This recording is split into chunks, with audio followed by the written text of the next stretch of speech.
તમામ લોકો સાક્ષી પણ છો, જાણો પણ છો કે હું તો બોલીશની અંદર અનેક વાર સરકારી વિભાગોમાં જે કચાશ છે, જે બેદરકારી છે, જે કમી છે તેને પવિત્ર ભાવ સાથે મેં ઉજાગર કરી છે. ક્યાંક સુધાર થયો હશે, ક્યાંક સુધારનો અવકાશ હશે, પણ સુધાર નહીં થયો હોય. ક્યાંક પ્રશાસનના જે તે વિભાગના અધિકારીઓ એ કમીને માનવા તૈયાર પણ નહીં હોય. પરંતુ આજે વિધાનસભા ગૃહની અંદર બજેટ સત્રના અંતિમ દિવસે કેગનો અહેવાલ રજૂ કરાયો છે અને કેગના અહેવાલની અંદર જે દેશની સરકારની જે ઓથોરિટી છે તે નક્કી કરે છે અને એની અંદર અનેક ક્ષતિઓ અલગ અલગ વિભાગની આવી છે. આજે વાત કરવી છે બે વિભાગની. એક વિભાગ છે આંગણવાડી એટલે કે બાળ કલ્યાણ વિભાગ. બાળકોના વિકાસ માટેની યોજનાઓ કયા પ્રકારની છે, કેગના અહેવાલમાં શું પર્દાફાશ થયો છે, અને બીજો મુદ્દો છે આરોગ્ય. આરોગ્યને લઈ અનેક વાર મેં અનેક કાર્યક્રમ કર્યા છે, ત્યાં સુધી કે આરોગ્યનો કાનો પણ કાઢી અયોગ્ય વિભાગ જેવા શબ્દોનો મેં ન છૂટકે ઉચ્ચાર પણ કર્યો છે. પણ કેગના અહેવાલે આજે સ્પષ્ટ કરી દીધું છે કે આ બંને વિભાગોમાં અને બંનેની યોજનાઓના અમલની અંદર જબરજસ્ત સુધાર સાથે જ ગંભીરતાથી એ યોજનાનો અમલ કરવો જરૂરી છે. શરૂઆત આંગણવાડીથી કરીએ તો કેગના અહેવાલની અંદર જે તથ્યો સામે રાખવામાં આવ્યા છે, એ રિપોર્ટમાં જે કહેવામાં આવ્યું છે એ પ્રકારે સંકલિત બાળ વિકાસ યોજના અમલીકરણ પર જે ઓડિટ રિપોર્ટ સામે આવ્યો છે એમાં ચોંકાવનારો ખુલાસો એ થયો છે કે આપણા ગુજરાતમાં 16,045 આંગણવાડી કેન્દ્રોની ઘટ છે. 16,045 આંગણવાડી કેન્દ્રોની ઘટ છે. 53,029 આંગણવાડી જે કેન્દ્રો છે તેમાં 3,381 આંગણવાડી કેન્દ્રો અસ્થાયી જગ્યાએ ચાલતા હતા. 8,452 આંગણવાડી કેન્દ્રો જર્જરિત મકાનમાં હતા. 1,299 આંગણવાડી કેન્દ્રોમાં શૌચાલય ઉપલબ્ધ નથી. વર્ષ 2015થી વર્ષ 2023 સુધીમાં નોંધાવા જોતા હતા તેવા 77,77,000 બાળકોની સામે માત્ર 40,34,000 બાળકો નોંધાયા છે. અને આ રિપોર્ટ વર્ષ 2023-24નો છે. એટલે કે 2023-24 એટલે કે 31 માર્ચ 2024ની સ્થિતિએ આટલી કમી છે, આટલા ટોયલેટ નથી આંગણવાડી કેન્દ્રોમાં, આ પ્રકારની સ્થિતિ છે. અને બાળકો જે આવવા જોઈએ 77 લાખ એની સામે 40 લાખ જ આવ્યા છે. આપ સમજી શકો છો 40%ની ઘટ છે આંગણવાડી કેન્દ્રોમાં. બાળકો કેમ જતા નથી સરકારે વિચારવું પડશે. હવે વાત આરોગ્ય વિભાગની.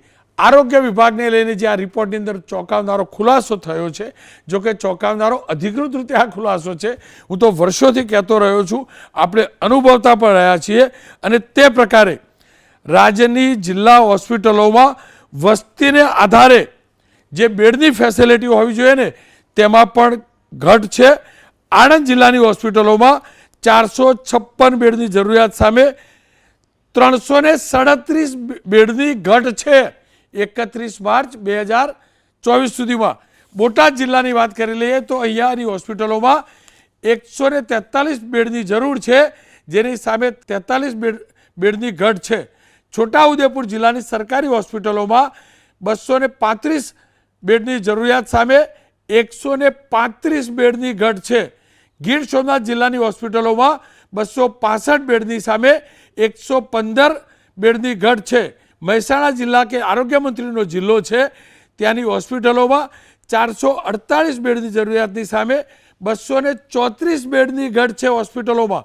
એટલું જ નહીં, નાગરિકોને જે હોસ્પિટલોમાંથી દવા ઉપલબ્ધ કરવામાં આવે છે તેમાં પણ આ રિપોર્ટમાં મોટો ખુલાસો થયો છે. રિપોર્ટની અંદર, અને હું ફરીથી કહું છું, આ કેગનો અહેવાલ છે, કોઈ ખાનગી સંસ્થા, ખાનગી ચેનલ, ખાનગી એજન્સીનો નહીં. એની અંદર કહેવામાં આવ્યું છે કે નાગરિકોને જે દવા ઉપલબ્ધ કરવાની હોય એની અંદર પણ અનેક પ્રકારની ક્ષતિઓ છે. નાગરિકોને સારવાર માટે દવાઓ પૂરી પાડવામાં આરોગ્ય વિભાગની company Gujarat medical services corporation limited નિષ્ફળ રહી છે. અનેક વાર મેં આ કાર્યક્રમમાં ખુલાસો કર્યો છે કે હોસ્પિટલોએ બહારથી દવા લેવી પડે છે. જિલ્લા વિકાસ અધિકારી તરફથી મંગાવવામાં આવતી 40 થી 59% દવા પૂરી પાડવામાં જ નથી આવતી. અને આ છે Gujarat medical services corporation limited, સરકારનું છે. વર્ષ 2016માં ડીડીઓએ મંગાવેલી દવાઓ પૈકી 48% દવાઓ પૂરી નહોતી પડાઈ, 2017માં 41% દવાઓ પૂરી નહોતી પડાઈ, 2018માં 59% દવાઓ નહોતી પૂરી પડાઈ, 19માં 42%, 20માં 51% અને 21-22માં 40% દવાઓ GMSCL એટલે કે Gujarat medical service corporation limited જેની આ ફરજ છે એને પૂરી નથી પાડી.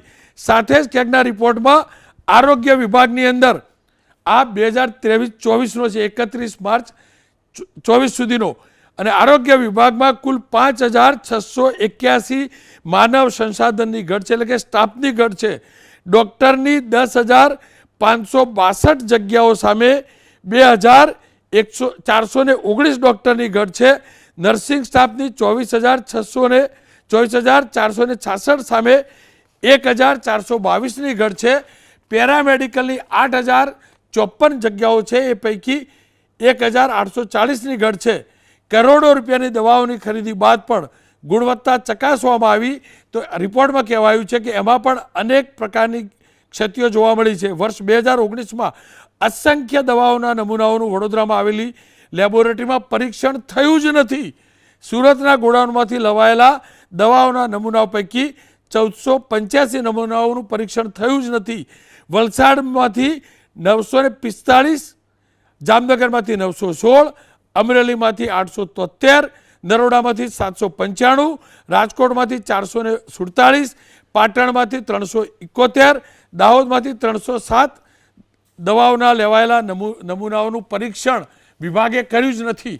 અને એટલે જ હું કહું છું, સૌથી પાયાની જરૂરિયાત કોઈ પણ રાજ્યની હોય ને તો એ આરોગ્યની સુવિધાઓની છે, પણ આટલી કમી છે.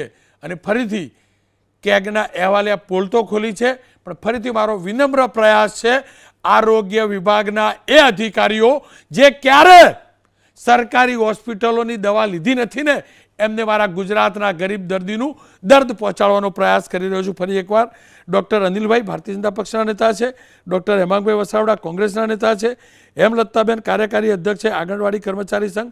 આંગણવાડી મુદ્દે હેમલતાબેન આપની પાસે ફરીથી આવીશ, પણ ડૉક્ટર અનિલભાઈ આપની પાસેથી જ મારે જાણવું છે.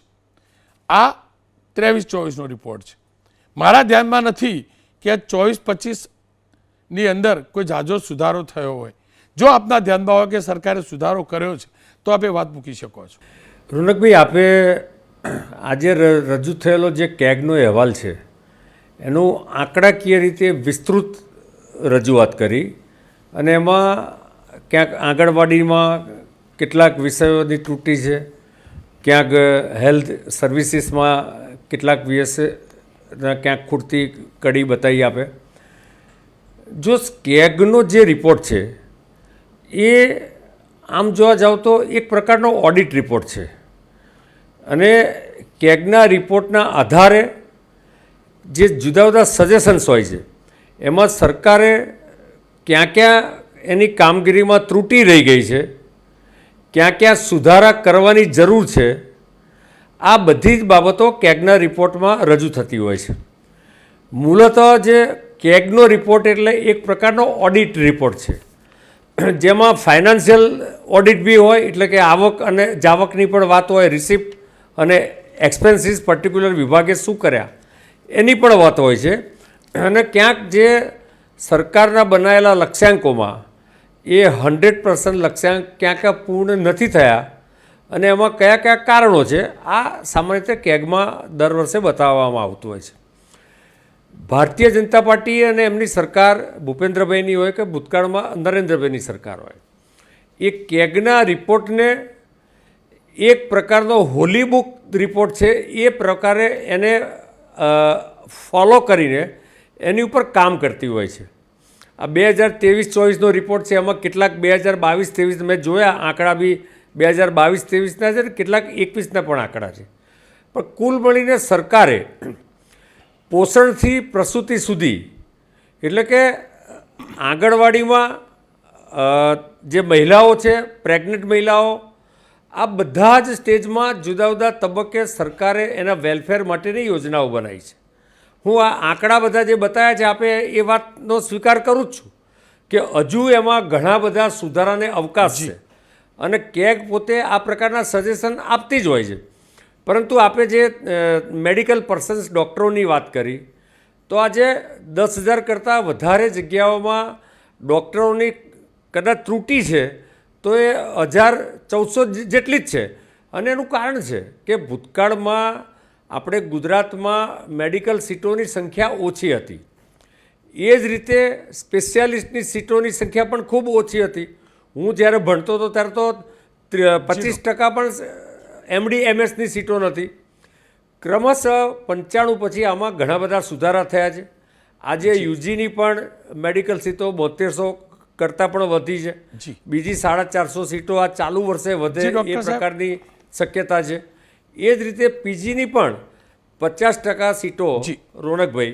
એટલે મારો જે કહેવાનો મતલબ એ છે કે ક્યાંક ખૂટે છે એની હું સ્વીકારું છું.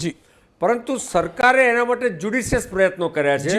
હમણાં જીપીએસસીએ એની ભરતીની જાહેરાત પણ કરી છે ડોક્ટર સાહેબ, અને ટૂંક જ ગાળામાં આપણે બીજા 3,000 ડોક્ટરો આપણને ડોક્ટર સાહેબ, ડોક્ટરોની કમીવાળી ચલો વાત માની લઉં. આપે કહ્યું કે આને હોલી બુક એટલે ગુજરાતીમાં કહીએ તો પવિત્ર બુક માની લીધી.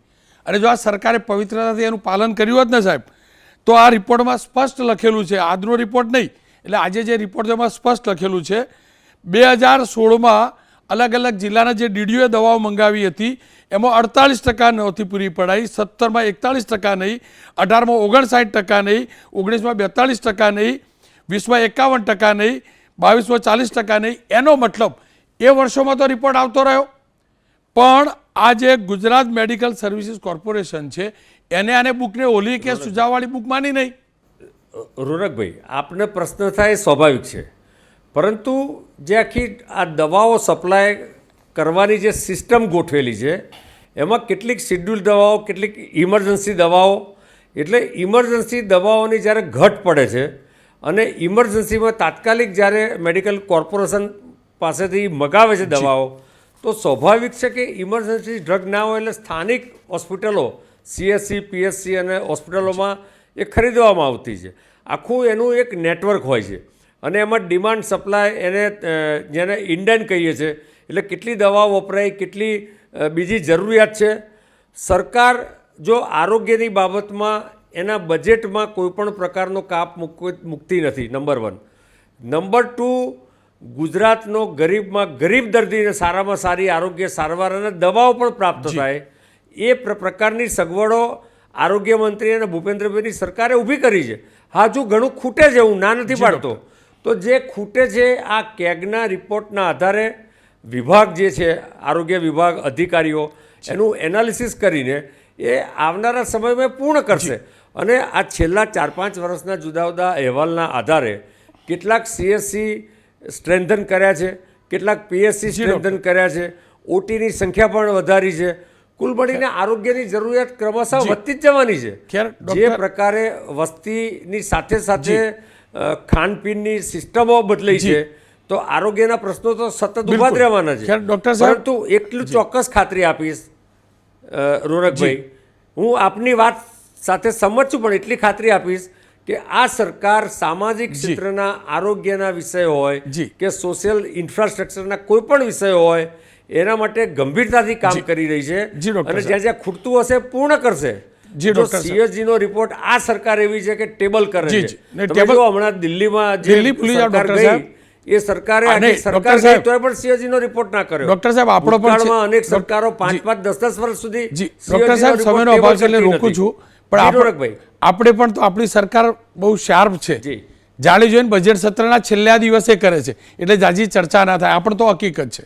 ખેર ડોક્ટર વસાવડા મારી તમને પણ હું અભિનંદન આપું છું. 1 મિનિટ રોનકભાઈ, 10 સેકન્ડ તમને પણ હું અભિનંદન આપું છું કે CSGની જેમ આપ સતત સામાજિક ઓડિટ આરોગ્ય જ નહીં બધી યોજનાઓનું કરો છો અને સરકાર એની ઉપર ધ્યાન આપીને ક્યાંક ને ક્યાંક ફીડબેક ન મળ્યું હોય તો એની ઉપર સરકાર કામ પણ કરી રહી છે. હું એટલી ચોક્કસ આપણે ખાતરી આપું. ખેર વસાવડા સાહેબ મારી સાથે છે. વસાવડા સાહેબ, અનેક કાર્યક્રમો આપણે કર્યા, ડૉક્ટર અનિલભાઈ પણ જોડાયા અને હું જાણું છું અનિલભાઈનો સંનિષ્ઠ પ્રયાસ પણ હોય છે, માત્ર અહીંયા બોલી લે છે કે મને સાંભળી લે છે એટલું નથી, એ સરકાર સુધી વાત પણ પહોંચાડે છે. અને એટલે જ વારંવાર ઈચ્છા પણ એ થાય કે ડૉક્ટરને જોડવા કે જેના કારણે વાત પહોંચે.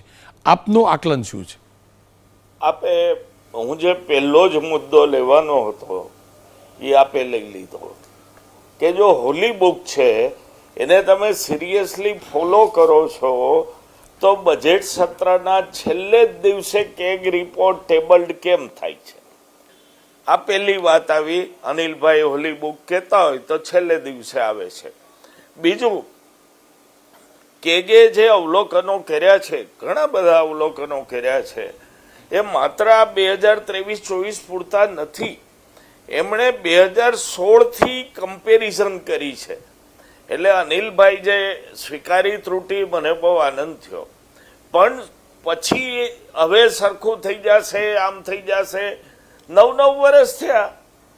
2016માં ત્રુટિ, 2017માં ત્રુટિ, 2025માં ત્રુટિ, અને જે લેબોરેટરી ટેસ્ટ નથી થયા, બરોડાની લેબોરેટરીમાં લગભગ 400, 700, 800 એવી બેચો એમને બહાર નીકળી ગઈ છે. ત્યાં મને ભ્રષ્ટાચારની ગંધ આવે છે. એમાં મને ભ્રષ્ટાચારની ગંધ આવે છે. દવા સબસ્ટાન્ડર્ડ હશે એટલે ગોઠવણથી લેબમાં પરીક્ષણ કરાવ્યા વગર સીધી પેશન્ટ લગી પહોંચાડી દેવામાં આવી છે, એવું મને આ કેગના રિપોર્ટ ઉપરથી લાગે છે. ડૉક્ટરોની ઘટની બાબતમાં હું થોડો ઘણો અંશે અનિલભાઈ સાથે સંમત થઈશ કે ટેકનિકલી પરફેક્ટ ડૉક્ટરો ગોતવા કોઈ પણ સરકાર માટે મુશ્કેલ છે. આ સરકાર માટે મુશ્કેલ છે. સીટ વધાર્યા પછી પણ ડૉક્ટરો મળતા નથી, ત્યારે તમારે પોલિસી જે છે એપોઇન્ટિંગ એ ડૉક્ટર એને આકર્ષક બનાવવી પડે, એને ઇફેક્ટિવ બનાવવી પડે. અને ત્યાં તમે ફેલ ગયા છો કે ડૉક્ટરોને તમે ગોતી શકતા નથી, આકર્ષી શકતા નથી કે ગામડામાં જઈને રહે. ત્રીજી વાત આંગણવાડીની આવી. આંગણવાડીવાળું તંત્ર તો આપણું એકદમ ખોરંભાઈ ગયેલું દેખાણું કેગ રિપોર્ટમાં. ઘણી બધી આંગણવાડીઓ ભાડાની જગ્યામાં, સરકારી જગ્યામાં, બિસ્માર હાલતમાં, વાસણોનો અભાવ, સંસાધનોનો અભાવ, બાળકોની ઘટ, આ તમામ વસ્તુઓ કેગે ઉજાગર કરી છે. એટલે કોઈ પણ સંજોગોમાં એવું તો કહી જ ન શકાય કે ખાતા નિષ્ફળ ગયા છે, જીએમએસસી નિષ્ફળ ગયું છે, ને આરોગ્ય ખાતું નિષ્ફળ ગયું છે, ને શિક્ષણ ખાતું મિનિસ્ટ્રી પોતે જ નિષ્ફળ ગઈ છે. ગુજરાતમાં ભૂપેન્દ્રભાઈની સરકારને પેરાલિસિસ થઈ ગયું છે. એમાંય હોમ ડિપાર્ટમેન્ટ જેવા ખાતા તો કોમામાં હાલ્યા ગયા છે. આપણે ઓડિટ રિપોર્ટમાં હોમ ડિપાર્ટમેન્ટ વિશેની કોઈ વાત કેગે કરી છે કે નહીં મને નથી ખબર, કારણ કે આજે જ રિપોર્ટ પુકાડો છે, ખબર પડશે. તો હોમ ડિપાર્ટમેન્ટ કોમામાં છે, એમાં કોઈ શંકાને સ્થાન નથી. અને આ તમામ બાબતો જે કેગે ઉજાગર કરી છે એ ખાતાની નિષ્ફળતા તરીકે હું નહીં કહું, કારણ કે ખાતા મંગળ ઉપરથી એલિયન્સો નથી ચલાવતા, આ જ મિનિસ્ટરો ચલાવે છે. માટે એમની જ નિષ્ફળતા ગણવાની રહે છે. અને 7-7, 8-8, 9-9 વર્ષ લગી જો સુધારો ન કરી શક્યા, અને હવે જો કોઈ એમ કે હવે સુધારશે, સરકાર કાર્યરત છે, તો એ જનતા જનાર્દનને ગળે આ વાત ઉતરવાની નથી, ચોક્કસ નથી. અને આ સરકારની નિષ્ફળતા ઉજાગર થઈ છે. ડૉક્ટર સાહેબ, આપનો ખૂબ ખૂબ આભાર. આશા રાખું કે આવતા વર્ષે જ્યારે ઓડિટ રિપોર્ટ આવે ત્યારે કમસે કમ આ મુદ્દે તો ચર્ચા કરવાની જરૂર ના પડે. હેમલતાબેન મારી સાથે જોડાય છે. બેન, જો આંગણવાડીના અનેકવાર મેં આ મુદ્દા ઉઠાવ્યા છે, કેગનો અહેવાલ પણ આવ્યો છે, આંકડા આપે સાંભળ્યા હશે. શું ખરેખર એક વર્ષની અંદર, આંકડા ગયા 31 માર્ચના છે, એક વર્ષની અંદર કંઈ સુધારો થયો છે? આ ટોયલેટની સંખ્યા વધી છે, નવી આંગણવાડીઓ બની છે, આંગણવાડીનું રિપેરિંગ થયું છે, કે પછી સ્થિતિ છેલ્લા એક વર્ષમાં પણ એવી જ છે જે રિપોર્ટમાં બતાવવામાં આવી છે? આંગણવાડીમાં ઘણી જગ્યાએ રિપોર્ટમાં એવું છે કે જે રિપેરિંગ કરવાનું હતું તે રિપેરિંગ ઘણી જગ્યાએ થયું છે, કોઈક જગ્યાએ નવી પણ બની છે, કોઈક જગ્યાએ જર્જરિતમાં પણ છે, અને બાળકોને બેસવાની પણ તકલીફ છે, તેમજ ઝારો પેશાબ માટે પણ તકલીફ છે બહેનોને અને બાળકોને પણ. એટલે આંગણવાડીમાં ઘણી બધી જગ્યાએ તકલીફ છે ગુજરાતમાં, આખા ગુજરાત લેવલે. જે હાઈકોર્ટમાંથી ચુકાદો આવ્યો છે સરકાર દ્વારા, એ સરકારમાંથી અમને કશું આપ્યું નથી. તો જ્યાં સુધી ચુકાદાનો અમલ નહીં કરી શકે ત્યાં સુધી બહેનોને મિનિમમ ચૂકવવો જોઈએ, કાં તો લઘુત્તમ વેતન આપવું જોઈએ બહેનોને. એ પછી કેન્દ્ર સરકારે 2019માં જે મોબાઈલ આપ્યા છે અમારી બહેનોને, આંગણવાડી બહેનોને, તે અત્યાર સુધી મોબાઈલ પણ નથી આપ્યા અને એની રકમ પણ ચૂકવવામાં નથી આવી. અમારે સરકાર સાથે વાટાઘાટ થઈ છે, મિટિંગો પણ થઈ છે, પણ સરકાર અત્યાર સુધી અમને કોઈ વસ્તુ આપ્યું નથી. મોબાઈલ પણ નથી આપ્યા અને એના પૈસા ચૂકવવાના હતા, પૈસા પણ નથી આપ્યા. અને બહેનોને બહુ તકલીફ પડે છે, પોતાના મોબાઈલમાં કામગીરી કરવી પડે છે. જે માતૃવંદના યોજના જે છે સરકારે કરેલી સગર્ભા બહેનો માટે, જી, તે સરકારી દુકાનમાં આવે છે. 6 મહિનાનો જથ્થો આવે છે, 25 કિલોના કટ્ટા આવે છે. તો એ બહેનોએ જાતે ઉપાડીને લાવવા પડશે, આંગણવાડી સુધી પહોંચાડતા નથી.